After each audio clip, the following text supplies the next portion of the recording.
Right, so I just opened up the Spelljammer Adventures in Space compendium that we got on D&D Beyond, and I thought I'd take a look at some of the stuff in there and sort of give you my opinion. A lot of this stuff is something that I'm reading for the first time, so you'll get my initial unfiltered opinion on it. And the first thing that I want to take a look at is the Astral Adventurous guide. The Astral Adventurous guide is where we get a lot of character options, and that's what I'm going to be focusing on. We will also be taking a look at some of the astral adventuring, stuff like that. But I think that the most interesting stuff from a mechanical perspective, and also stuff you can use in your own campaign, whether or not you use anything else from these books, is of course the character options. So let's head into that.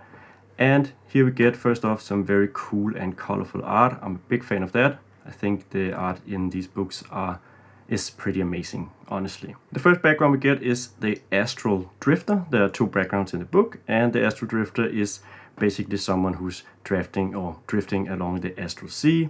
You get two proficiencies, not too interesting. Every background gets two proficiencies. You can speak Celestial or Gith. That's also cool. Traveler's Clothes, Bottle of Ink, not very exciting. You have longevity, so you live longer. In most campaigns, that's not really going to be a factor, so that's really a ribbon feature. And then you have this Divine Contact feature where you actually get the Magic Initiate feat, which is significantly, in my opinion, more powerful than a lot of the other background features you'll get. You've also, one secret or obscure bit of cosmic lore, and you can work with your DM to figure out the details of this. And then there are some deities down here you can choose from. And I think, as I said, that the Magic Initiate feat, which I can just open up here, is a really strong thing to get. You'll get a first level spell, and you'll also learn 2 cantrips. Compare that to other backgrounds. The Astral Drifter is amazing as a background. Moving on, we have the Wild Spacer. Again, 2 proficiencies, athletics and survival, that's fine. You got some stuff here, nothing too interesting. And then you have Close Encounter, where you've received a scar after encountering a creature, and you can determine which creature it is. And you get also, this is of course just a ribbon thing, something you can use for a background. It's not going to have an impact at all. But you also gain the Tough feat from the player's handbook, and you have learned to adapt to 0 gravity, which means that you are better in weightless scenarios. And once again, we can open up the Tough feat, and that means that your hit point maximum increases by 2 for each level, which is an amazing feat to get virtually for free. Once again, super cool that backgrounds have like weight now, but if we go in and say, let's take a look at backgrounds in the entirety, we'll just take a random one, let's say athlete here, and you'll see what your feature is, that 50% chances someone there admires you. That's the feature you get. We could take another one just for the heck of it, and let's say I'm just scrolling randomly, clicking, and we get whatever this is. Haunted one, you have your feature Heart of Darkness. Commoners are going to extend every courtesy and do their utmost to help you. So these backgrounds, ordinary backgrounds, are not going to give you an entire feat, and especially not useful feats such as the Tough feat or the the Magic Initiate feat. So this may be a new direction that Dungeons & Dragons is moving in, 5e is moving in, where you actually get your feat from your background, if you get a beginning feat from the background. I think, once again, it's really cool that we're doing this stuff, but it sort of messes up the balance because older backgrounds are not going to have that. So of course every player, at least if they're interested in the mechanics of the character and how good the character is going to go straight for that Astral Drifter or that Wild Spacer. How do you solve this as a DM? Either you go back and tag on feats to the other backgrounds. So if a character picks the athlete background, maybe they get the athlete feat. You can do stuff like that, or you simply take away the feats from these backgrounds and give them something instead. But that sort of defeats the purpose. So yeah, really cool, but also something that is, in my opinion, quite unbalanced, and are gonna make these 2 backgrounds so much more better than virtually anything else you can find. Alright, moving on down, we have races, and here we see that we get 1, 2, 3, 4, 5, 6 different player character races, and we're just going to jump straight into it with the... Oh yeah, it should be noted that these races use the new way to build character races, where you just get to determine which scores you want to get bonuses in. You can get a +2 in one and another one +1, or you can increase 3 different scores by 1. So the versatility we've also seen in Tasha's and so on is also present here, and I think that's perfectly fine. I think it's a good way to do it. Once again, are you going to go back and do that for the older character races? I suggest that you do it, but there are some places where it's not going to make a whole lot of sense, but that's a case-by-case basis. In any event, we have the Astral Elf, and the Astral Elf is a medium creature, blah blah blah. It's basically an elf for the most part. You do get a cantrip, Dancing Lights, Light, Sacred Flame, which are all decent cantrips, Light and Sacred Flame especially. You also get Dark Vision, then you get Fey Ancestry, which is just the advantages and saving throws you make to avoid or end the charm condition yourself. You also get proficiency in the Perception skill, and then you get a basically Misty Step that you can use a number of times equal to your proficiency bonus and get back on a long rest. Then we have Astral Trance, and here it also says that magic can't put you to sleep, and you can finish a long rest in 4 hours, blah blah. That's like a normal elf. But the most interesting thing here is that when you finish this trance, you gain proficiency 1 skill of your choice and with 1 weapon or tool of your choice selected from the player's handbook. This is, for me, just a crazy feature. It basically means that you get another proficiency, so you get 2 proficiencies with this race, but it's not just another proficiency, it's a proficiency you can change out, which makes it just even better. And then weapon or tool proficiency that you can also change out at the end of a long rest is, again, so good, because you basically don't need martial weapon proficiency to be to use any martial weapon. Yeah, I think this is quite insane, and I wanted to just quickly compare it with the original elf. So we'll go in and find that. Races, let's look at the elf. We'll take the let's take the standard high elf. As you can see, the high elf from the standard is going to get +2, +1, stuff like that, and then it's going to get a cantrip. It can choose his cantrip, so that's slightly better, but it has to use intelligence for it, whereas the Astral Elf could basically use anything, and it gets an extra language. And just to make sure we get everything, we have the elf traits up here. You still get Keen Senses, you get Fey Ancestry, you get Trance, and you get Dark Vision, but you don't get a Starlight Step, and you don't get this Astral Trance. So how is the Astral Elf not just better than an ordinary high elf in virtually every way? Again, I think the Astral Elf is cool, it's not that. It's just not balanced against the other options that you have, so why would you ever go for a high elf if you can take the Astral Elf and not only get the high elf's features, but also get an extra interchangeable proficiency with both the skill and the weapon, and also the ability to Misty Step up to 6 times per day. Next up we have the Auto Gnome. So this is a small mechanical type creature, so it means you are construct, which of course influences how certain spells affect you. You have AC of 13 plus dexterity, so that's basically mage armor. You can add a d4 to a single roll you make, and you can use that up to your proficiency bonus per day. You also get healing from the mending spell, which means you can spend a hit die and roll it and then regain some hit points. I think this is a cool way to do it, because it means that you can't just get mending all the time and virtually heal up after every combat, because you have a limited number of hit die. So this is a cool way to get that hit die into action. And in addition, you also actually gain hit points from all of these spells that wouldn't normally affect constructs. I'm not entirely sure that I agree with this, because getting this feature is very good, and then you also get normal healing. Obviously, it would be hard for you maybe to stay alive in combat if you didn't have this. So, but it sort of takes a lot of the downside of being construct away and leaving just a lot of the upside, in my opinion. You also have resistance to poison damage and immunity to disease. You have advantage in saving throws against being paralyzed or poisoned, which is really good. Getting paralyzed is just the worst. You don't need to eat, drink, or breathe, which of course is also good. And you can basically be a sentry while you're resting. That's not too powerful, and you gain two proficiencies. So is the Auto Gnome good? I'd say it's pretty good for a, let's say, wizard type character or a caster of any kind. Having that armored casing is just going to mean that you have free mage armor all the time. The mending spell feature is probably not going to be a huge thing, because short rests shouldn't be that hard to get. I think the build for success is really strong, and of course mechanical nature is also very, very useful. So once again, in my opinion, one of the stronger races that we're going to see in 5e Dungeons & Dragons, but not necessarily too much stronger than comparable races, but strong. I'd say pretty strong.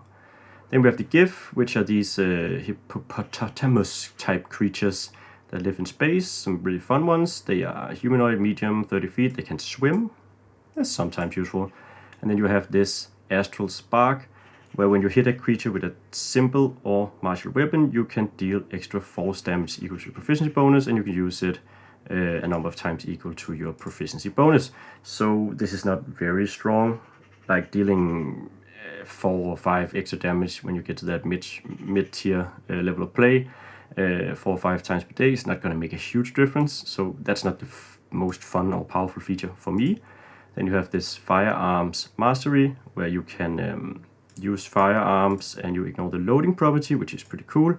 If firearms is a thing in your campaign, it's not necessarily it's not necessarily a thing in your campaign, so this could end up being a feature that really doesn't do anything. And then you have the Hippo build, where you have advantage on strength-based ability checks and strength saving throws, and you count as one size larger. So compared to the Autonome and the Astral Elf, I think the GIF is quite a bit weaker, dealing a bit extra damage and being great with firearms, and then lifting and dragging stuff is not that impressive. Then we have the Head OC, which are these weird monkey-like humanoids, and they space monkeys basically. That's pretty cool. You can choose whether you're medium or small, and you have a walking speed of 30 feet and a climbing speed. Climbing speed, in my opinion, or in my experience, comes into play a lot more than swimming speed, so that's quite cool. And then you have Dextrous Feet, where you can use your feet to manipulate objects. I don't even know why this needs to be written as a rule. You can already make object interactions, and there's nothing in the rules that says you can't do so with your feet. Of course, there may be an odd situation here there where you'll say, I'll pick up the wand with my feet because my hands are filled, and the DM would say, oh, you can't, and then you can say, oh yeah, I have Dextrous Feet. All right. Yeah, it's sort of a ribbon feature in my opinion. And then if you're not incapacitated or wearing heavy armor, you can extend your skin membranes and glide. When you do so, you can move up to 5 feet horizontally for every 1 foot you descend in the air at no movement cost to you, which is kind of fun. And when you would take damage from a fall, you can use reaction to reduce the fall's damage to 0. So what this basically means is that if the Hadosi is falling, it can sort of glide along. So if it falls 100 feet, it can actually glide 500 feet horizontally, which is sort of crazy even, at no movement cost to you.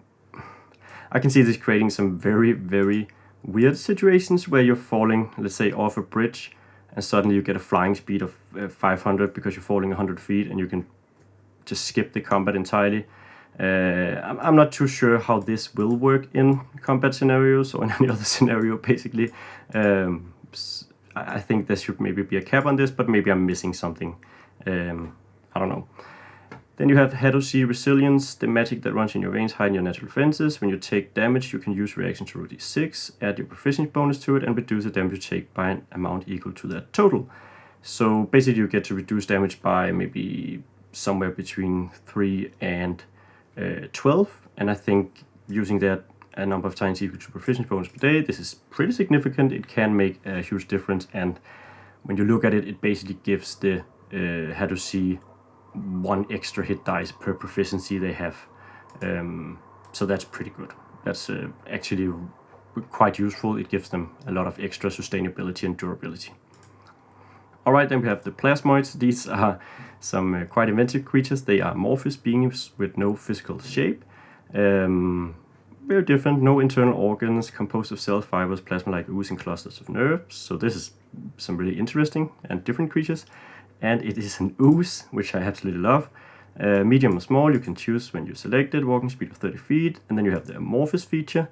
This is pretty cool. You can squeeze through stuff. That's going to be really useful, squeezing through a keyhole or stuff like that. And you also have advantage on ability checks you make to initiate or escape a grapple, which is also cool. Dark vision, pretty standard. You can hold your breath for 1 hour. Yeah, okay. And natural resistance with resistance to acid and poison damage, and advantage on saving throws against being poisoned. That makes sense. And then you have shape self, where you can give yourself a head, 1 or 2 arms, 1 or 2 legs, and a makeshift hands or feet, and you can revert to a limbless blob, and you can wear clothing, stuff like that. At a bonus action, you can extrude a pseudopod that is up to 6 inches wide, blah blah blah, and you can use that to manipulate an object, stuff like that. Having a plasmoid in your campaign, I think would be a bit weird, but then again, if you are going on a Spelljammer adventure, an adventure in space, why not? Why not? Sure. Trikhin, these are sort of these insect humanoids, and they are monstrosities. Once again, we get a non-humanoid creature type, has a big impact on which spells can affect you. You are medium or small, you can choose, walking speed of 30 feet, and while you aren't wearing armor, you have that mage armor built in, 13 plus dexterity, and you can also change the color of your carapace, giving you advantage on dexterity stealth checks made to hide in those surroundings, which is pretty useful, but it does take an action, so it's something you want to do in advance. You have dark vision, that's fine. Secondary arms, you have 2 extra arms that you can use to manipulate stuff. There's a lot of this. You can manipulate extra stuff. What's most interesting here is that the secondary arms can manipulate an object or wield a weapon that has the light property. So, does this mean that you can wield a greatsword in your primary arms and a item with the light property in your secondary arms? And I want to quickly just see if that is actually the case. Let's go and check out 2-weapon fighting. When you take the attack action and attack with a light melee weapon that you're holding in one hand, you can use a bonus action to attack with different light melee weapon that you're holding in the other hand. You don't add your ability modifier to the damage of the bonus attack unless that modifier is negative. So that doesn't change a whole lot, because you still only have 1 bonus action, so even if you had multiple light weapons, that wouldn't change. But if we take a look at feats and go check out the dual wielder field, you can use 2-weapon fighting even when the one-handed melee weapons you're wielding aren't light. So you're still restricted to one-handed melee weapons, so you're not going to be able to pick up a greatsword and another weapon. What you can do, however, is have that hand crossbow, as we see here in the picture, and use that. You can also be using a shield and a light weapon and another light weapon in your offhand, giving you the ability to both dual wield and use shield. This is actually really an interesting aspect, because it actually does so that the Trikhin is going to get the best of both worlds if it's going for that 2-weapon fighting shield wielding build. And I can see that being really strong with the 13 plus dexterity, so you're building that fighter with that also gets the AC of a shield plus dexterity and can still dual wield and make attacks with the bonus action. So that's a really fun feature, I think, and probably not overpowered because martial classes are already behind. Then we have Sleepless, where you don't need to sleep, that's fine. And then we have Trikhin Telepathy, where you can use telepathy to convey your thoughts, and a contacted creature doesn't need to share language with you to understand, blah blah blah, and you have a telepathic link to a creature that breaks if they're more than 120 feet apart. So that's obviously really cool, being able to use telepathy all the time. So yeah, that's the player character options that we get in the new Spelljammer Adventures in Space book. My overall thoughts are that we are seeing a significant increase in power level across the board here. The backgrounds are really strong. The Astral Elf is basically making every other type of elf not viable anymore. The Autonom is strong. I think the GIF and the Hado C is probably some of the less strong ones.